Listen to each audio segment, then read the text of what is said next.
Naam, hivi sasa ninavyoongea nimeingia katika ofisi ya serikali ya mtaa Nyeburu, inaongozwa na mwenyekiti shupavu kabisa, anaotokana na Chama cha Mapinduzi.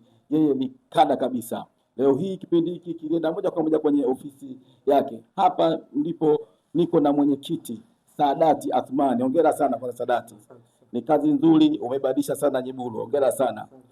Leo hii tunafanya mazungumzo mafupi tu katika ofisi yako mheshimiwa.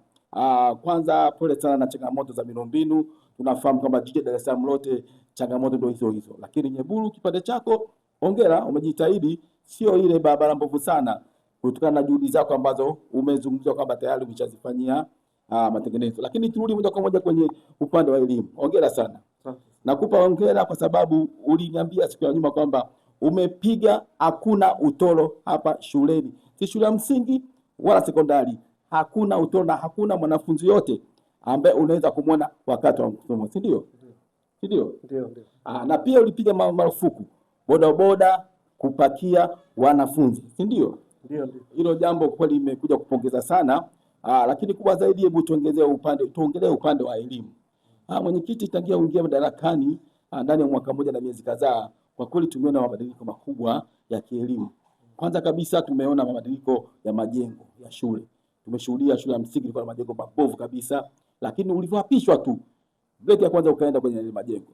Jambo la pili, ufaulu wa wanafunzi si sekondari, si shule ya msingi umekuwa mkubwa sana.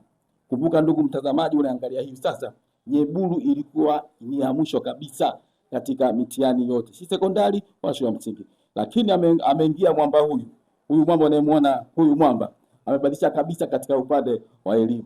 Hebu tupe siri ya mafanikio mheshimiwa mwenyekiti, siri ya mafanikio kuinuka kwa elimu ndani ya mtaa. Nakushukuru sana mtangazaji.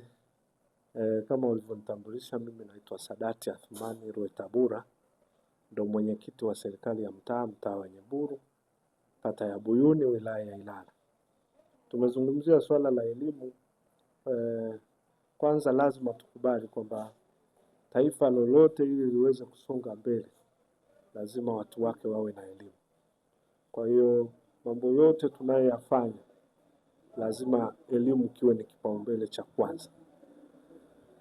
Kwa hiyo nilivyoingia hapa madarakani, na isitoshe ukiwa mwenyekiti wa serikali ya mtaa, ili uweze kuchaguliwa lazima uwe mwenyeji ndani ya mtaa wako. Kwa hiyo wakati unagombea huwa unajua unagombea kwa sababu unataka kufanya nini, unagombania nini, unataka kufanyia nini mtaa wako ili kufanya maendeleo zaidi.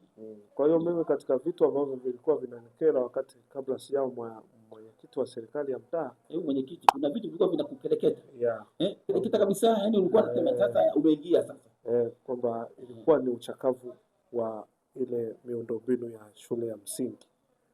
Lakini jambo la pili ni ule utoro uliokuwa umepindukia. Lakini la tatu ni watoto wa sekondari kutokuwa serious na shule. Yaani unaweza ukakutana nao saa 4, saa 3, saa 4, saa 3. Yaani mtaa ulikuwa ni ovyo, yaani mnapishana na wanafunzi kama vile yaani ni watu wa mtaani nao. Hicho kitendo kilikuuma sana kama mzazi.